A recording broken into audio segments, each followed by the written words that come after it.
चुप रहे, फिर धीरे से बोले,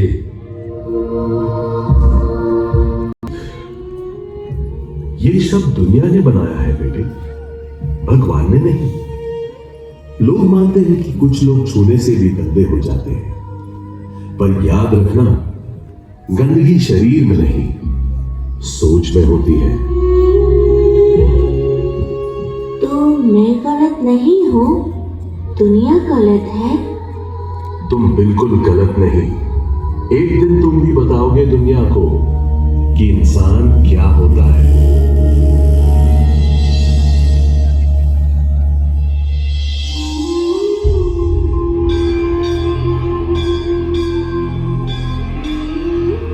भीमराव जब 8-9 साल के थे, तब एक दिन स्कूल में सारी कक्षा खेल कर लौटी। सब बच्चे मटके से पानी पी रहे थे, पर भीमराव दूर खड़े थे।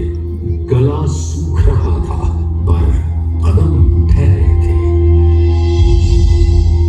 गुरुजी आए। भीम, तुम पानी क्यों नहीं पीते? गुरुजी, मटके को हाथ नहीं लगा सकता, सबको अच्छा नहीं लगेगा। मोहन, बोतल से पानी डाल दे इस पर, ऊपर से मुंह मत लगाना। भीमराव नम आंखों से गुरुजी को देखते हैं। गुरुजी, क्या मैं अलग हूँ? गुरुजी नजरें चुरा लेते हैं।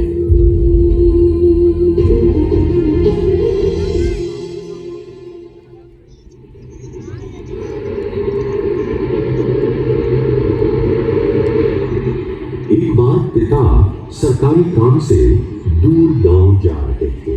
भीमराव और उनके भाई भी साथ थे। ट्रेन रात को एक छोटे स्टेशन पर रुकी। वहां से आगे जाने के लिए घोड़ा गाड़ी ही एकमात्र साधन था।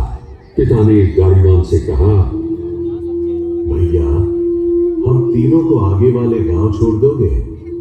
गाड़ीवान ने परिवार को देखा, उनकी जाति पहचान ली, मुंह बना के बोला, मेरी गाड़ी, तुम लोग बैठ जाओगे तो अपवित्र हो जाएंगे। भीमराव ने पिता से पूछा, बाबा, हमारे साथ ऐसा ही होगा हमेशा? नहीं बेटा, एक दिन ऐसा आएगा जब लोग तुमसे रास्ता पूछेंगे, रास्ता रोकेंगे नहीं। ये रात भीमराव के दिल में चुभकर जम गई।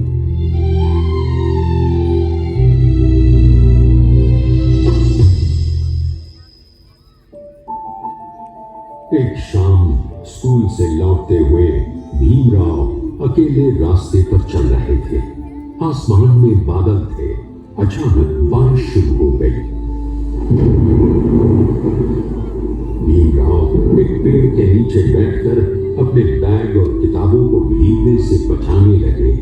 वे आकाश की ओर देखते हैं। भगवान, अगर मैं इतना बुरा हूँ तो मुझे इतना सोचने की ताकत क्यों दी? अगर मैं छोटा हूँ तो मेरे सवाल इतने बड़े क्यों हैं?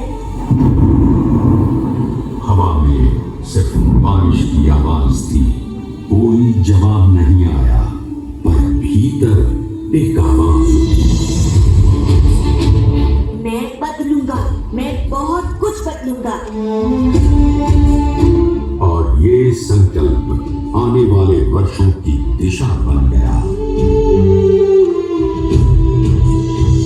भीमराव अब उम्र में आगे बढ़ रहे थे, पर उनके मन में बचपन की चोटें अभी भी कच्ची थीं। वे जान चुके थे कि इस समाज के रास्ते सामान्य लोगों के लिए आसान नहीं है और उनके लिए लगभग बंद। लेकिन उन्होंने वही किया जो कमजोर मनुष्य शायद सोच भी ना सके। उन्होंने लड़ाई का मैदान चुना, किताबें।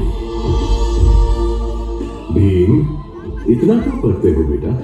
बाकी बच्चे शाम को खेल रहे हैं। बाबा, मैं खेल सकता हूँ, पर खेल कर क्या मिलेगा? पढ़कर शायद मैं बदल सकता हूँ वो सब जो मुझे चोट देता है। भीम फिर किताबों में खो गया।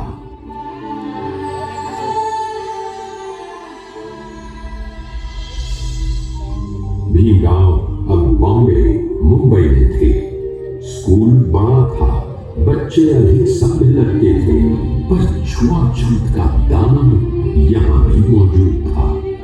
एक बार विज्ञान का प्रदर्शन था, बच्चे प्रयोग कर रहे थे। भीमराव अपने ग्रुप के पास पहुंचे ही थे कि एक बच्चा चिल्लाया, अरे भीम मत छूना, हमारा सामान अपवित्र हो जाएगा। हाँ, इसे दूर रखो, ये अलग है। अलग?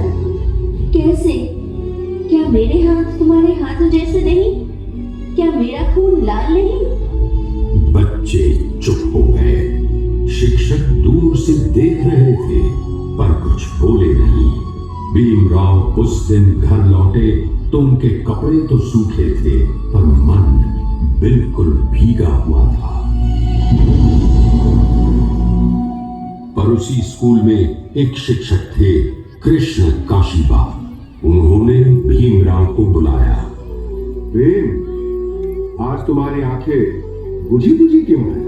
भीमराव ने पहले चुप्पी साधी, फिर टूट पड़े। गुरुजी, क्या मैं सच में अलग हूँ? क्या मैं मनुष्य नहीं? अगर मैं इतना बुरा हूँ तो फिर भगवान ने मुझे दिमाग क्यों दिया? कृष्ण काशीबा हिल गए, उनकी आंखों में आंसू थे। नहीं, जो ये दुनिया नहीं देख पा रही है, मैं देख रहा हूं। तुम पत्थर नहीं, अग्नि हो। और याद रखना, अग्नि चाहे कितनी भी रोकी जाए, जलने का रास्ता खुद बना लेती है। लेकिन याद रखें, ज्वाला जहां सब कुछ स्वाहा कर सकती है, वही रोशनी का स्रोत भी हो सकती है। तुम्हें ये चुनना है कि अपने अंदर आग का तुम कैसे प्रयोग करते हो। ये वाक्य भीमराव की जीवन यात्रा का प्रारंभिक ईंधन बन गया।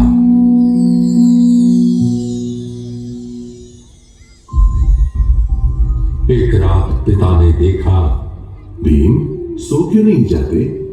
बाबा, एक बात बताओ। हाँ बेटा, बताओ। सब कहते हैं ये समाज बदल नहीं सकता, पर बाबा, क्या कोई मनुष्य अपने विचार बदल नहीं सकता? बेटा, अगर कोई बदल सकता है तो तुम। मैं बस यही विश्वास लेकर जीता हूं। समय बीतता गया। भीमराव की पढ़ाई देखकर कई उच्च अधिकारियों का ध्यान उन पर गया। एक दिन घर में डाक आई। भीम, बेटा, तुम्हें कोलंबिया यूनिवर्सिटी में पढ़ने का अवसर मिला है, अमेरिका में। बाबा, क्या मैं सच में जाऊं? हाँ बेटा, और जितनी चोटें तुम्हें मिली हैं, उन सबको किताबों में दबा देना। वो रात भीमराव के जीवन की सबसे लंबी, सबसे चमकीली रात थी, क्योंकि पहली बार उन्हें लगा कि उनका भविष्य कहीं दूर चमक रहा है।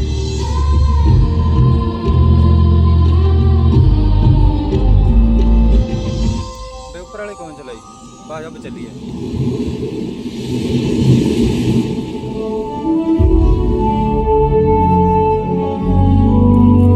समुद्र बड़े लोगों के लिए रोमांच होता है, पर छोटे लोगों के लिए डर।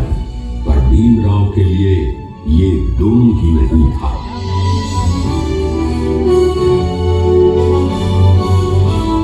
अमेरिका की धरती पर कदम रखते ही भीमराव को हवा भी अलग लगी। शायद आजादी की थी। न्यूयॉर्क की सड़कों पर लोग अलग अलग रंग, भाषा और संस्कृति के थे, पर एक बात नहीं थी, किसी की आंखों में भीमराव के लिए घृणा नहीं थी। एक दिन विश्वविद्यालय के गेट पर एक गोरी महिला मदद के लिए आगे बढ़ी। Excuse me, sir. Are you here? Need help finding the library? Bhimrao एक क्षण के लिए चौंक गए। किसी अजनबी ने उन्हें सर कहा था। Yes, library. I want to go there. महिला मुस्कुराकर बोली। Follow me. एक प्रोफेसर दूर से देखते हुए बोले, You must be Mr. Ambedkar. I heard about you. Yes, sir. I am Ambedkar from India. From India? I hear you've overcome many struggles to reach her. Struggle is the only thing